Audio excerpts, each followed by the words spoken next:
आचार्य प्रमोद कृष्णम हमारे साथ हैं। आज हम चर्चा करेंगे मुजफ्फरनगर के द्वारका सिटी में गांधी टेंट हाउस वाले पंकज जैन और उनके घर पर आप आए हैं। एक बयान अखिलेश यादव का वायरल आता है कि जो अयोध्या धाम में दीप जलाए गए दीपावली के पर्व पर उन्होंने कहा ये खर्च है और इस सरकार इसको बेफजूल खर्च कर रही है। इसको लेकर आपका क्या मानना है? एक्चुअली हिंदुओं की आस्था का मजाक बनाना, हिंदुओं की आस्था को खंडित करना, हिंदुओं की आस्था पे कमेंट करना, ये कुछ सेकुलर नेताओं का फैशन बन गया है। जबकि जब चुनाव आता है तो हिंदुओं के वोट लेने के लिए मंदिर जाते हैं सब जी। लेकिन लेकिन अखिलेश यादव जी के बयान से मैं बहुत दुखी हूँ और हैरान हूँ, क्योंकि मैं ऐसा मानता था कि अखिलेश यादव जी भी हिंदू हैं और अखिलेश यादव जी का जो परिवार है वो हिंदू विरोधी नहीं है।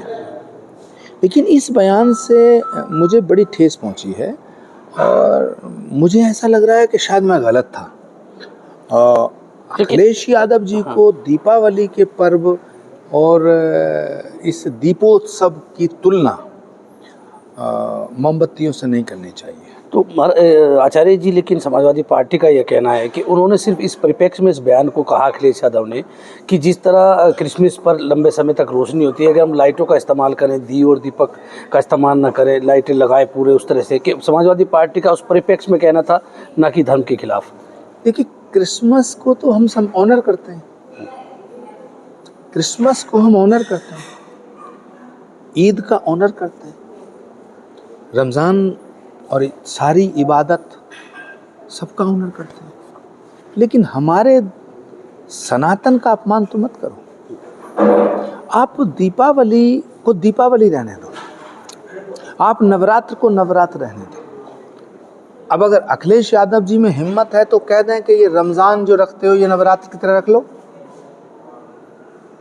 मतलब आप है हिम्मत? मैं चैलेंज करता हूँ, पूछो अखिलेश यादव जी से, क्या कहेंगे कि रमज़ान और नवरात्र, रमज़ान रोज़ा जो है वो नवरात्र की तरह रख लो? मतलब आपका ये कहना है कि जो सनातन की परंपरा है, जो दिए भगवान राम जब जीत करके आए थे, लंका अयोध्या में आए थे, जो दीप जलाए गए थे, उन दीप की परंपरा को उसी को रहने दिया जाए? देखो, ये भारत की संस्कृति का हिस्सा है और अखिलेश यादव जी वो बात कर रहे हैं जो राहुल गांधी करते हैं, भारत की संस्कृति के खिलाफ। तो मुझे लगता है कि अखिलेश यादव जी राहुल जी की सोबत में रहते हुए रह करके वो ऐसी ऊटपटांग बातें कर रहे हैं। उन्हें थोड़ा पुनर्विचार करना चाहिए। और अगर इतना ही उनको क्रिश्चियनिटी से और क्रिसमस से प्रेम है तो कन्वर्ट हो जाएं। आज इसमें क्या दिक्कत है? धर्म बदलने का अधिकार है सबको, बदल लें। आज केरल में बहुत हिंदुओं ने धर्म बदला।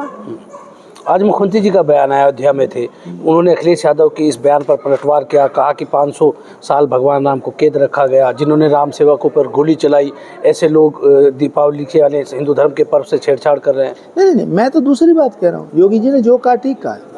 मैं तो कह रहा हूँ अगर अखिलेश जी को हिंदू धर्म में आस्था नहीं है और उनको ईसाइयत में आस्था है तो कन्वर्ट हो जाए।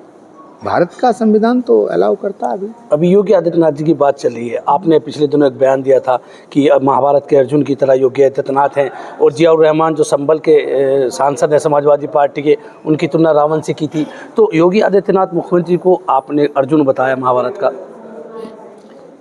नहीं, योगी जी जब मुख्यमंत्री बने थे तो कुछ लोग ये सोच रहे थे ये अभिमन्यु की तरह चक्रव्यूह में फंस गए हैं और शहीद हो जाएंगे। योगी जी अर्जुन की तरह चक्रव्यूह को तोड़ के निकल आए और 22 का चुनाव भी जीत गया, फिर मुख्यमंत्री हो गए। मतलब आपका कहना है कि योगी जी को जब अभिमन्यु समझा जा रहा था वो अर्जुन की तरह निकल आए? कुछ लोग गलतफहमी में थे और विपक्ष के नेता भी गलतफहमी में थे कि साधु कैसे स्टेट चलाएगा। अब साधु ने दिखा दिया कि साधु के पास सोटा भी है स्टेट चल रहा है। तो मैं ऐसा मानता हूँ कि ये विषय तो राजनीति के हैं और चलते रहेंगे। लेकिन ये जो अखिलेश यादव जी ने बयान दिया है, इससे ना हिंदुओं की आस्था को ठेस पहुंची है। और ये भारत ना विविधताओं का देश है।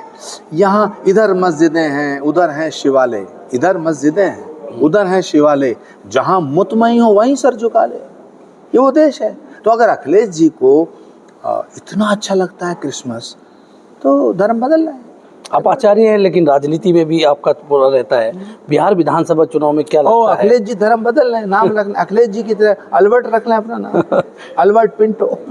तो आज गिरिराज सिंह जी का एक बयान आया है, जिन्होंने नमक हराम कहा है। उन्होंने कहा कि मैंने एक मुसलमान से पूछा कि आयुष्मान कार्ड है या नहीं, हमें वोट क्यों नहीं देते। उसको लेकर बिहार की राजनीति में तमाम सियासत है, आप किस तरह देखते हैं? नहीं, मैं मुसलमान तो हिंदुस्तानी है।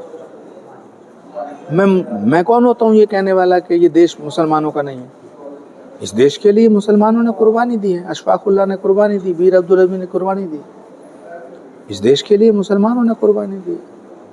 ये देश हिंदू, मुसलमान, सिख, ईसाई सबका है, सबका है। आप इतने बड़े संत हैं, आजकल सनातन को लेकर भी बहुत चलता है कि हम सनातनी हैं। तो सनातनी किसको कहते हैं? आप थोड़ा समझाएंगे? हमारे दर्शकों के माध्यम बहुत रहता है कि सनातन किसको कहते हैं, सनातन का असली स्वरूप क्या है? जो सत्य के निकट है वो सनातनी है, जिसके दिल में प्रेम है वो सनातनी है, जो जिसमें करुणा है वो सनातनी है, जो खिदमत करता है, जो सेवा करता है वो सनातनी है, जो परोपकार करता है वो सनातनी है, जो सबसे प्यार करता है वो सनातनी है। सत्य, अहिंसा, करुणा, प्रेम, त्याग, तपस्या, बलिदान, ये 7 चीजें जिसमें हैं वो सनातनी है। आप नमाज पढ़ते हो, कोई पूजा करता है, प्रार्थना करता है, कोई प्रेयर करता है, कोई अरबी में प्रार्थना करता है, कोई संस्कृत में करता है, कोई इंग्लिश में करता है, इससे कोई फर्क नहीं पड़ता। जो प्रकृति से प्रेम करता है वो सनातनी है। और मैं तो एक और बात कह रहा हूँ, जो भारत में पैदा हुआ वो सब सनातनी है। क्या एक समाज के लिए एक संदेश आपका होगा कि समाज में जो कट्टरता बढ़ रही है उसके लिए सभी धर्म के लोगों को किस तरह काम करना चाहिए ताकि अच्छा हिंदुस्तान बने, हिंदुस्तान में अशांति रहे, हिंदुस्तान तरक्की करे, विकास के एक पथ पर हिंदुस्तान चले, पूरी दुनिया की सबसे बड़ी ताकत बने? हमारे उपनिषदों में एक सूत्र आता है, हमारे शास्त्रों में इसका उद्घोष है, अयम निचे परोवेत गणना लघु चेत साम उदार चरित नानंतु वसुधैव कुटुंबकम। ये सनातन है। पूरी वसुधा एक कुटुंब है, जो कहता है कि वसुधैव कुटुंबकम। बस यही मेरा संदेश है कि ज्योत से ज्योत जलाते चलो, प्रेम की गंगा बहाते चलो। कल्कि धाम में आप हैं, प्रधानमंत्री जी का आपने कार्यक्रम किया। कल्कि धाम में क्या विशेषताएं हैं पूरे समाज के, मतलब इस हिंदुस्तान के जितने महापुरुष हैं आप का बताया जाता है वहाँ सबकी मूर्ति स्थापित है। तो कल्कि धाम में क्या विशेषता है, हमारे दर्शकों के माध्यम से बताएंगे ताकि लोग कल्कि धाम जाएं, कल्कि धाम के दर्शन करें और समझें कि कल्कि धाम क्या है? देखिए, पहली बात तो ये है कि श्री कल्कि धाम विश्व का पहला ऐसा धाम है जो भगवान के अवतार से पहले स्थापित हुआ। बाकी दुनिया के सभी धाम भगवान के अवतार होने के बाद स्थापित हुए, पहली विशेषता।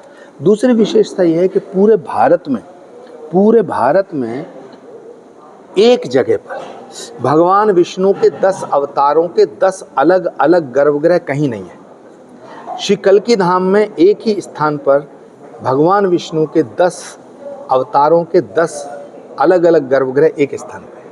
यानी श्री कल्कि धाम पूरे हिंदुस्तान का, पूरी दुनिया का ऐसा धाम है जहाँ सभी अवतार मौजूद हैं। सभी धाम श्रद्धा और आस्था के केंद्र हैं, लेकिन श्री कल्कि धाम कई कारणों से सब धामों से अलग है।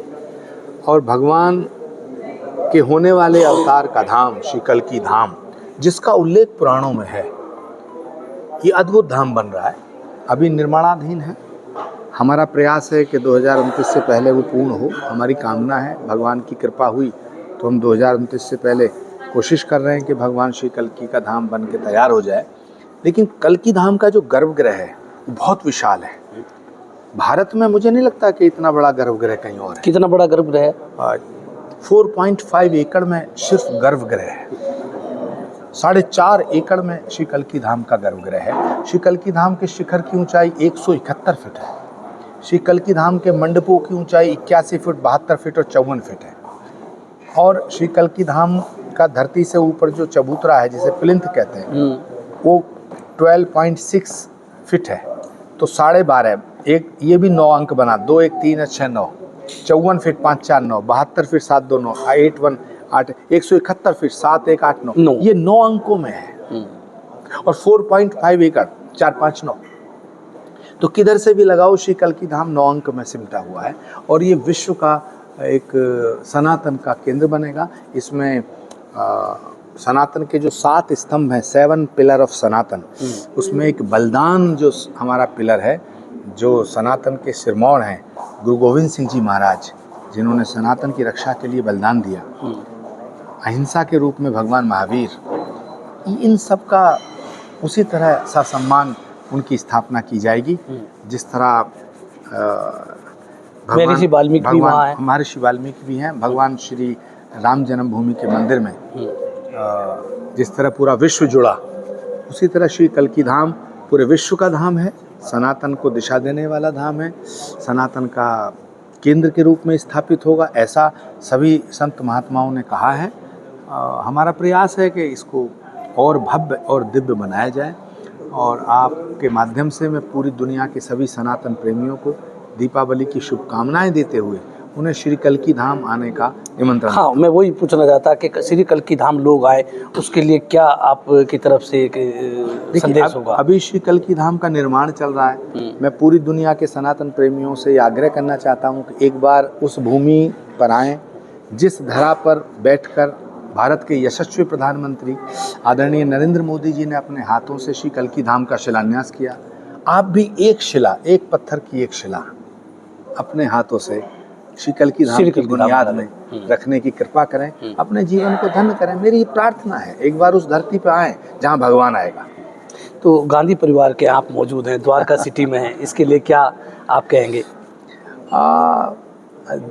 यहाँ जो जगह है इसका नाम है द्वारका, तो मुझे यहाँ आकर के जो प्रेम मिला है, तो मुझे लगता है भगवान कृष्ण की द्वारका है ये। और द्वारका में भगवान कृष्ण रहते थे, तो मैं वहाँ आया हूँ जहाँ कृष्ण रहते थे। हाँ, कृष्ण जी को और मैं वहाँ से आया हूँ जहाँ भगवान आएंगे। हाँ, संभल में कल्की धाम। संभल ग्राम मुखस्य ब्राह्मणस्य महात्मना भवने विष्णु यशस्य कल्की प्रादुर्भविष्यति। ये हमारे ग्रंथ कहते हैं कि संभल के ग्राम में, संभल ग्राम, ये पुराण में मेंशन है, संभल ग्राम मुखस्य ब्राह्मणस्य महात्मना भवने विष्णु यशस्य कल्की प्रादुर्भविष्यति।